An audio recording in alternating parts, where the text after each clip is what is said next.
guys, welcome back to the channel and welcome to today's video where I'm not just going to throw the screwdriver at the Corvette after everything I went through, but what I am going to do is show you guys why you should consider getting pre-purchase inspections on vehicles. Here's two reasons. That is the ridge around all four of these brake rotors. This is the front in particular, and it is actually thicker. I don't know if you're going to be able to see it. It is actually thicker than the width of this large flat blade screwdriver. Now, I forwent a pre-purchase inspection on this vehicle, which I do regret doing, if I'm being completely honest. It's a few $100 that is probably pretty well spent for the most part, especially when it's a larger purchase like the Corvette was for me. I do know a thing or two about cars and what's wrong with them and how to diagnose them and things like that. I'm not an expert, I'm not a mechanic by trade, but what I did think I knew going into the car was a little bit overestimated, and I missed something super obvious. Namely, these wear parts. I completely overlooked this, and as soon as I got home and noticed it, I wanted to smack myself in the head because this would have saved probably around $600 in parts. And if I'm lucky by the end of this video, I'm going to know what all this stuff would have cost to get done at the dealer if I had to take it there to do it. Now, like most people, I'm going to try and do all this stuff myself because it does save quite a bit of money. It's something to do and it's part of the hobby. What we're going to do on the car today is actually replace all 4 of the brake rotors and all 20 of the brake padlets with some Carbotech 1521 padlets and brand new AC Delco brake rotors for the front and back of the car. I'm also going to change the oil in the LS7 dry sump engine, which is something I've never done before. And to be completely honest, I put it off for a little while because I was a little bit intimidated by it because there is a process to it. The last thing, and ironically the most involved, but which went arguably the easiest out of doing all the brakes and everything, is replace the front passenger side power steering rack bushing. Now, it's a pretty straightforward job, and it's hopefully going to take care of my numb steering feeling or lack of steering feeling at all between like 1 and 2 o'clock and 10 and 11 o'clock, left and right on the wheel, obviously. I almost put this car into a wall, or I thought I did, on the way back from purchasing it because the steering wheel just simply stopped turning at a certain point unexpectedly. I could have made a diamond in you know where after that. I thought for sure I was going to crash. My buddy and I were just driving normally. I mean, we just drove the car for 6 hours, so all the fun and nerves and stuff kind of already shaken off, and I was just cruising home with him. So, believe it or not, this car almost had an early demise with me through, if I had to say, no fault of my own. The front steering rack bushing on the passenger side was totally shot and the bolt came loose. This would have been something that the previous owner had taken apart and put back together to put the cam in this car, because you have to drop the power steering rack out of the way to pull the balancer and the timing cover off accordingly. So that's one more thing that a pre-purchase inspection probably would have caught, is that being loose, I would guess, or some play in the steering rack. It's something that I didn't feel driving it. It felt totally fine and just like my last car, but the car didn't have a ton of miles on it since he did the work to it, and luckily I didn't take the brunt of what could have been a consequence from that. So we will hop right into the video. I've got my DIY race ramps drying right here. They used to be wood colored, and I got sick of how incredibly cheap they looked, so I rattled came to black, and they actually work pretty good for getting a lowered car up and down. But the first thing we're going to go over is the disaster of a brake job that I did. It started with ordering the wrong brake rotors and getting bad brake rotors, then finally getting the right brake rotors on it, and we're good to go now, which is good. It was just really a challenge to get this first arguably simple task done. I had a little bit of input from Track Ready on YouTube, so here's a little, I'll put a link to his channel down below. He's got a C6 Grand Sport. It's built, and he does a lot of actual road racing with it, and I have been bending his ear quite a bit on it. So thanks, Ross, for all the advice and everything like that.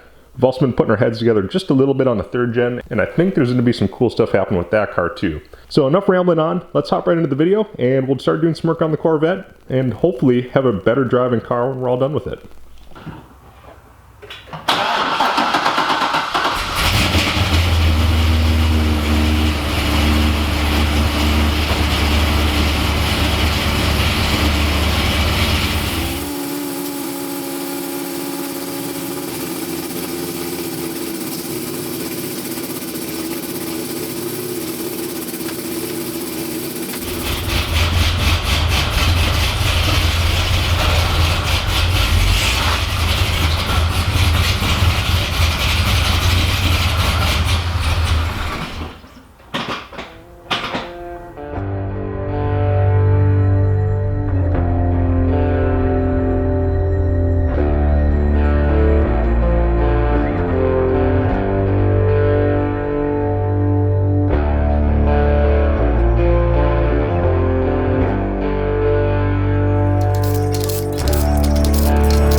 Alright, so here's a quick view of the pads next to each other. The padlets that were on the car, I believe, were supposed to be Hawks HPS pads.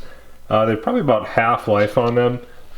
But the rotor, as you can see, look at the lip on this thing. Make the light hit it. It is just gacked. Both sides. So, I'm to the point of reassembly on this side. It's pretty straightforward. I had to think my way through how to actually spread these pads apart because they were actually inside of this lip, so I couldn't slide it off the caliper. So I did all that off camera. It was pretty ugly. I just opened them up with a screwdriver because I'm getting rid of this anyways. So here's the new here's the new rotor for comparison. Brand spanking new.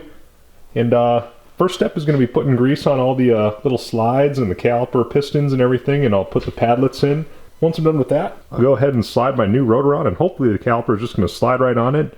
And I'll do the same on the driver's side, and we'll be done with the front of the car. So this is pretty easy. I spent a lot of time actually cleaning this brake caliper. It was super full of brake dust and grime and everything, and it actually came out pretty good. So here's this one. I got it pretty clean. It's not quite as good as I'd like it, but it's a lot better compared to this one. So pretty much black outside of the face of it. You can't really tell, but this one is just disgusting. The red actually pops on it a little bit, which I wasn't expecting, but enough of me rambling. I'm gonna grease everything up in here, get my padlets in, and start putting the side back together.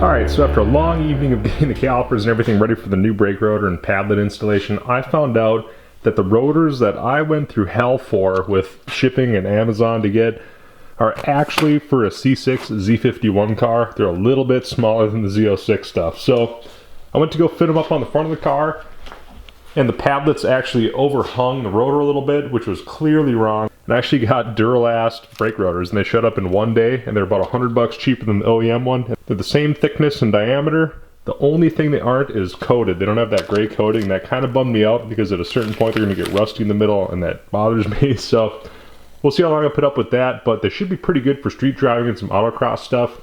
Apparently these do tend to crack if you do a lot of like road racing or HPDE driving or anything like that, but I don't think I'm going to be doing anything like that anytime soon, so this is going to serve my purpose for now.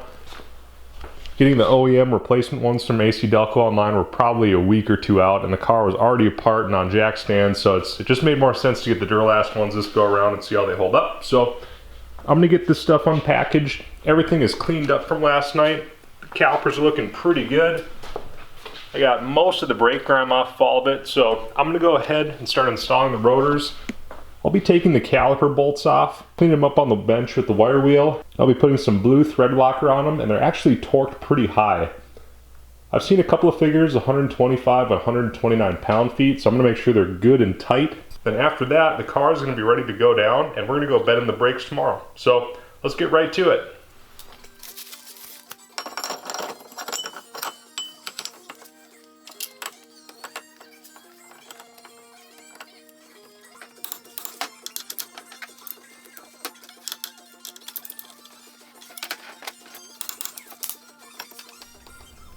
Alright, so I skipped a whole bunch of troubleshooting and problems and things like that, but when I started the video, I had accidentally ordered the wrong brake cap.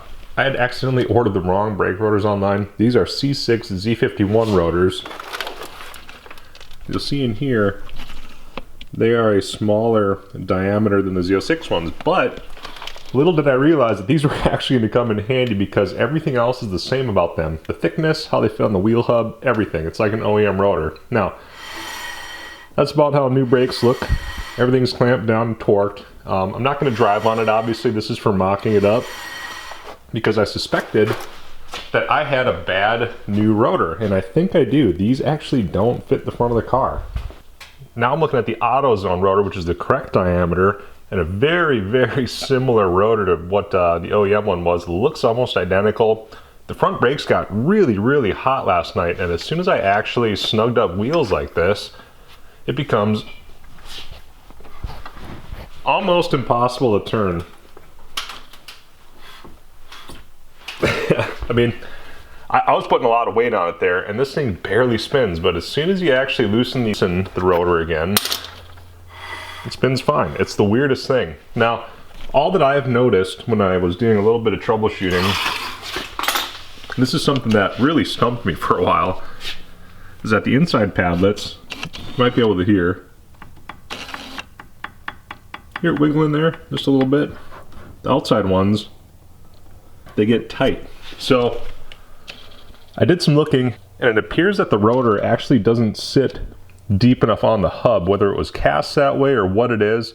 I cleaned behind here very, very well on the other side. Same problem. It didn't seem to really help it at all. So for whatever reason, these rotors don't fit with these pads. All right, so we are actually going to again fast forward like 5 or 6 more days, and I got the right Z06 rotors shipped in from AC Delco. Now the rears are a 177-1127, and the fronts are a 177-126. I just test fit the driver's side, and you can see that little gap is sucked right out of there. And on this side we've got the coating, obviously, but this spins really good. So it drags just a little bit, but it's almost enough where it's going to freewheel after this coating comes off and it beds in just a little bit. So this is what I would have expected it to feel like. And man, I had a hell of a time trying to figure out what was going wrong because visually the rotors were almost identical. I could barely even measure a difference, but there was a little bit of a difference between my stock Z06 rotors there piled up on the corner and the replacement ones that I got from Duralast. So this is as straightforward of a job as it gets, but sometimes you get thrown a curveball. So I'm going to go ahead and continue replacing the rotors as they should be. The 2 caliper bolts are torqued to 125 pound-feet after you apply blue Loctite, so I've been doing that. I'll zip off this one real quick, then continue around to the back of the car, where ideally I'm going to run into the same thing, they're going to fit, and then we'll move on to the front power steering rack bushing. So let's get right to it.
When I talked about in the instructions that they sent, which are in color, about dremeling out the power steering rack bushing mount, they are exactly right. I had to Dremel the heck out of mine.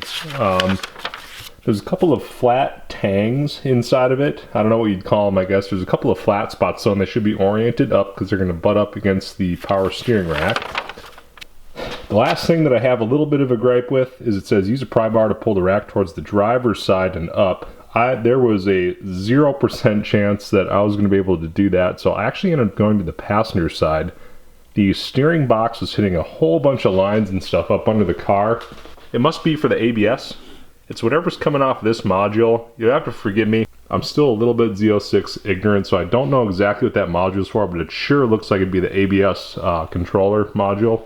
We'll get this all buttoned back together. We'll hop into the oil change, and this car is going to be better than ever, so we'll see you at the next part of the video.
Alright guys, so it's a few days later, the roads are dry, the weather's a little bit warmer, so I feel pretty good about taking the car out. They're not really getting assaulted on the roads yet because we've had fairly mild weather. What I have to do according to the owner's manual to check the engine oil temperature accurately is get this engine up to 176 degrees according to the oil temperature display that you can select on the dash. I have to park it for about 5 minutes, but not more than 20 minutes, and the oil level should be between the cross hatches on a level surface, because what happens is that when the engine is cold, a bunch of oil comes out of the oil reservoir and it goes into the sump, so it'll read low, and if it's freshly shut off, it'll read high because there's too much sitting in the oil reservoir. So there's a little bit of a sweet spot on testing oil on these. They're a little bit more temperamental, so you can't just check them cold. I torqued all the wheels just now just to be sure that I didn't forget anything. I looked under the car quick and it all looked good. So what I'm going to do is start the car up, go bed in the brakes, and hopefully by that time the engine will be up to temp and we'll be able to come home and see what we've got for oil level. So I'm going to fire up the car and get out of the shop.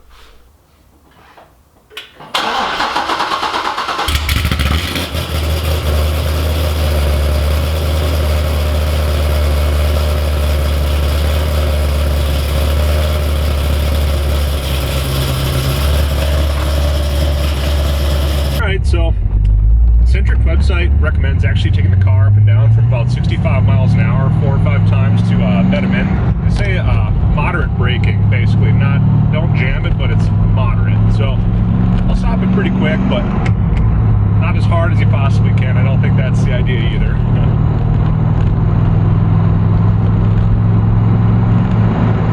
So here we go, first stop.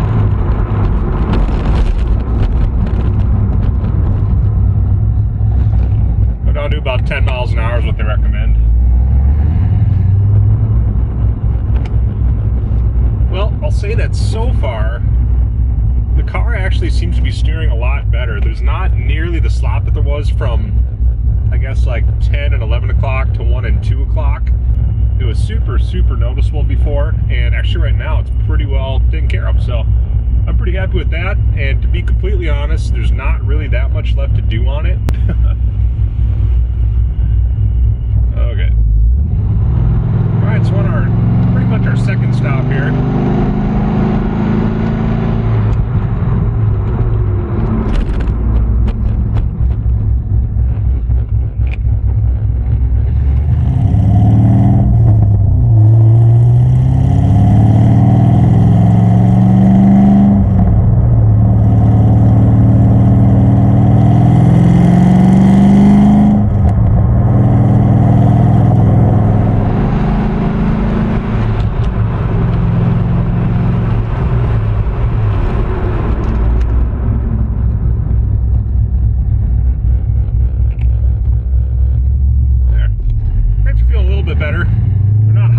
that's for sure. Try to get one more in here before I actually have to turn.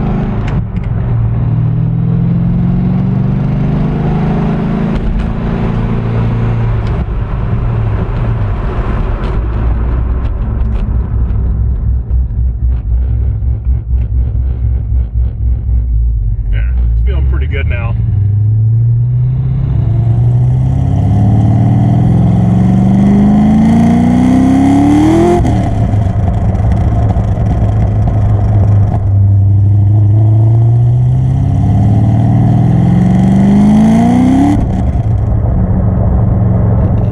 Alright, so I made it back to the house in one piece, which is good. The roads are nice and dry. And as you'll see here, I keep the thermostat set to right around 50 degrees, and it's a pretty loose thermostat, but here is a idea. So you can see there, I got about 52 degrees, which is right on. I've had the heat on in here the whole time since winter set in, and what I'm gonna do real quick is just make sure that none of my calipers are sticking or anything like that. I'm gonna get just a general idea. I can't measure each padlet, obviously, which would be better because it measures each piston. But it's going to give me a general idea of how well my calipers are moving freely. So I'll just check the top and the bottom on each side and the front. They should be almost identical, and same for the back. I don't think front to back they'll probably be the same because your front brakes do most of the work. We'll call the front top bolt 77, call the bottom one 72. So the top one here we're showing 79.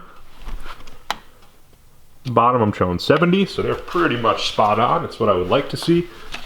Do the same here quick. I'm going to aim down. 61, they're cooler like you would expect.